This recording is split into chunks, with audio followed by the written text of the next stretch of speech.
कोई भी कॉन्ट्रैक्ट बनाने का दूसरा इंपॉर्टेंट एलिमेंट है साउंड माइंड या फिर साउंड मेंटल कंडीशन होना। साउंड माइंड को हम लोग हिंदी में कहते हैं संतुलित दिमाग। हम लोग देखते हैं बेयर एक्ट में इसके बारे में क्या लिखा है। इंडियन कॉन्ट्रैक्ट एक्ट 1872 के सेक्शन नंबर 12 में लिखा है, a person is said to be of sound mind for the purpose of making a contract if at the time when he makes it he is capable of understanding it and forming a rational judgment as to its effect on its interest. A person who is usually of sound mind but occasionally of unsound mind may make a contract when he is of sound mind.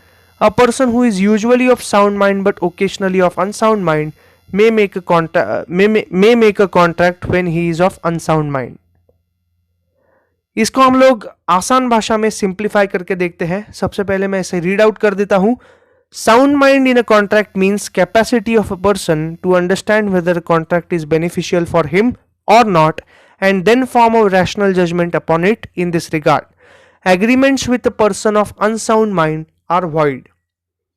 इसका मतलब है संतुलित दिमाग वाला इंसान, कोई भी इंसान ये समझने में काबिल होता है कि एक पर्टिकुलर चीज उसके लिए अच्छी है या बुरी। अगर वो ऐसी समझने के काबिल नहीं है तो या तो वो बेवकूफ है या फिर पागल है। और लॉ भी ऐसे लोगों को लीगल लैंग्वेज में कहता है अनसाउंड माइंड वाले इंसान। बेवकूफ और पागल, बेवकूफ को वो कहता है इंसेन, यानी लॉ जो है वो बेवकूफ लोगों को कहता है इंसेन और पागल लोगों को कहता है लुनेटिक। और इन लोगों को अनसाउंड माइंड वाली जो श्रेणी है इसके अंदर डाल देता है और ये लोग एक वैलिड लीगल कॉन्ट्रैक्ट की पार्टी नहीं हो सकते। नॉर्मली क्या होता है, जो साउंड माइंड के पर्सन है वो ही कॉन्ट्रैक्ट में एंटर कर सकते हैं, लेकिन लॉ ने एक छोटा सा एक्सेप्शन दिया है, अनसाउंड माइंड वाले पर्सन के ऊपर कोई अन्याय ना हो इसलिए। When can a person of unsound mind enter into a contract, section 12 का दूसरा हिस्सा ये कहता है, if a person who is usually of sound mind but occasionally of unsound mind then he can enter into a contract when he is of sound mind. Normally क्या होता है, जो नशा करते हैं या फिर दारू पीते हैं लोग, वो दिन में तो नॉर्मल रहते हैं लेकिन रात को जब वो दारू पीने लगते हैं या फिर नशा करना चालू कर देते हैं तब उनका मानसिक संतुलन बिगड़ जाता है। तो वो दिन में यानी जब वो साउंड मेंटल कंडीशन में होते हैं तब वो कॉन्ट्रैक्ट में एंट्री कर सकते हैं। अगर आपका जो दिमागी संतुलन है वह थोड़ा हिला हुआ है तो जब आप नॉर्मल मेंटल कंडीशन वाले होते हो या फिर जब आप एक नॉर्मल रैशनल जजमेंट करने के काबिल होते हो तब जाकर आप एक कॉन्ट्रैक्ट की पार्टी बन सकते हो। हम लोग देखते हैं फाइनल कैटेगरी, जो इंसान है वैलिड लीगल कॉन्ट्रैक्ट का पार्टी बनने के काबिल, वो किसी भी प्रकार से डिस्क्वालिफाइड बाय लॉ नहीं होना चाहिए, यानी कानून द्वारा उसे डिस्क्वालिफाई नहीं किया जाना चाहिए। तो ये समझने के लिए सबसे पहले हमें देखना होगा कि कानून द्वारा डिस्क्वालिफाइड लोग कौन है।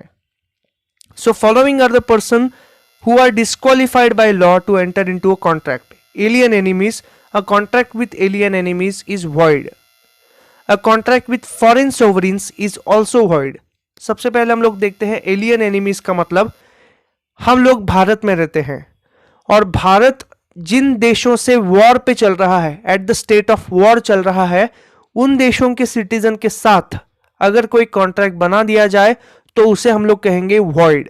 मान लीजिए भारत का और चाइना का वॉर चालू हो गया, अभी हम लोग वॉर की स्टेज में नहीं है, तो अभी हम लोग किसी भी चाइनीज सिटीजन के साथ एक कॉन्ट्रैक्ट बना ले, it is a valid legal contract. लेकिन अगर इंडिया का और चाइना का कॉन्फ्लिक्ट चालू हो गया या फिर एक ऑफिशियल वॉर डिक्लेयर कर दिया गया, इन दिस सिचुएशन इंडियन लोगों के और चाइनीज लोगों के जितने भी कॉन्ट्रैक्ट्स हैं वो वॉइड माने जाएंगे। Same applies to any other country. मान लीजिए अफगानिस्तान है, मान लीजिए पाकिस्तान है, श्रीलंका है, यूनाइटेड स्टेट्स है, इन सभी के साथ हाइपोथेटिकल सिनारियो में अगर कोई वॉर हो गया तो ऐसे में जो कॉन्ट्रैक्ट्स होंगे, जो एग्जिस्टिंग वैलिड लीगल कॉन्ट्रैक्ट्स होंगे, जब India at the state of war जाएगा तो वो सारे कॉन्ट्रैक्ट्स वॉइड हो जाएंगे, लीगली एनफोर्सिएबल नहीं रहेंगे। इसके बाद में दूसरा है फॉरेन सॉवरेन्स, यानी कोई भी फॉरेन का मोनार्क हो गया या फिर फॉरेन का प्रेसिडेंट हो गया, प्राइम मिनिस्टर हो गया, जिसे हम लोग कहते हैं फॉरेन सॉवरेन, इनके साथ किए गए contract in official capacity they are void. इसके बाद में foreign diplomats and ambassadors, contract in their official capacity is void. क्योंकि क्या है, आपने अगर वियना कन्वेंशन ऑफ 1969 पढ़ा होगा तो जो सिविल कॉन्ट्रैक्ट्स है इनके साथ वो हम लोग एनफोर्स नहीं कर सकते। मान लीजिए कोई अमेरिका का एजेंट है या फिर अमेरिका का या फिर रशिया का कोई एक ऑफिशियल डिप्लोमेटिक एम्बेसडर या फिर हाई कमिश्नर हमारे इंडिया में तैनात है और उसके साथ हमने ऑफिशियल कैपेसिटी में कोई एक सिविल कॉन्ट्रैक्ट कर दिया और मान लीजिए उसने पैसे देने से इनकार कर दिया या फिर अपना जो कॉन्ट्रैक्चुअल ऑब्लिगेशन है उसे फुलफिल करने से इनकार कर दिया, तो हम लोग भारत के या फिर रशिया के किसी भी कोर्ट में हम लोग उसके खिलाफ मुकदमा दायर नहीं कर सकते क्योंकि हमने उसके साथ ऑफिशियल कैपेसिटी में कॉन्ट्रैक्ट किया है और इसीलिए इनके साथ जो भी कॉन्ट्रैक्ट होगा उसे वॉइड माना जाएगा। हालांकि इनके साथ अगर as a human being, as a personal capacity में हम लोग उनके साथ कोई कॉन्ट्रैक्ट करेंगे तो वो पूरी तरह से वैलिड भी है और लीगली एनफोर्सिएबल भी है। मान लीजिए सेम रशिया का या फिर सेम यूनाइटेड स्टेट्स का एम्बेसडर हमारे इंडिया में तैनात है और अगर उसे रेंट के लिए किसी घर की ज़रूरत है या फिर रेंट के लिए किसी प्रॉपर्टी की ज़रूरत है तो उसके साथ जो वैलिड लीगल रेंट एग्रीमेंट है इन पर्सनल कैपेसिटी, ये हम लोग पूरी तरह से एनफोर्सिएबल कर सकते हैं किसी भी सिविल कोर्ट में अगर उसने ब्रीच कर दिया तो। लेकिन एज ए डिप्लोमेट या फिर एज ए एम्बेसडर हमने उसके साथ कोई ऑफिशियल कैपेसिटी में कॉन्ट्रैक्ट कर दिया, it is void because it is not enforceable by law.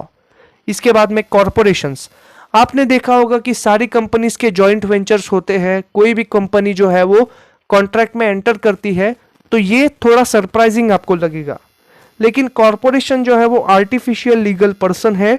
So as a corporation वो सिर्फ एक स्टैंप है या फिर एक नंबर है जो इंडियन गवर्नमेंट हमें देता है, जो हम लोग देखते हैं corporate identification number, CIN number सिर्फ वो है।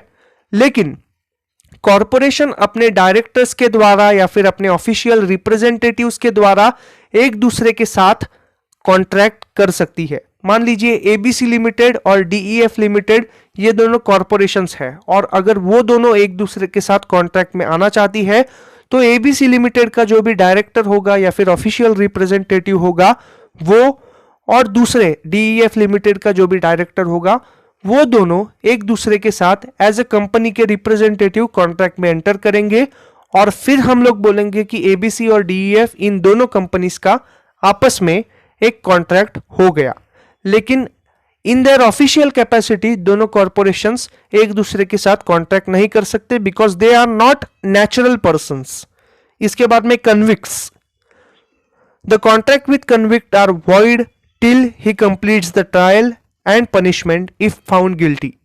मान लीजिए कोई अंडर ट्रायल प्रिजनर होगा तो उसके साथ आप कोई कॉन्ट्रैक्ट नहीं कर सकते और अगर वो गिल्टी साबित हो गया तो जब तक वो अपनी सजा पूरी नहीं करता तब तक उस इंसान के साथ कोई वैलिड लीगल कॉन्ट्रैक्ट नहीं हो सकता।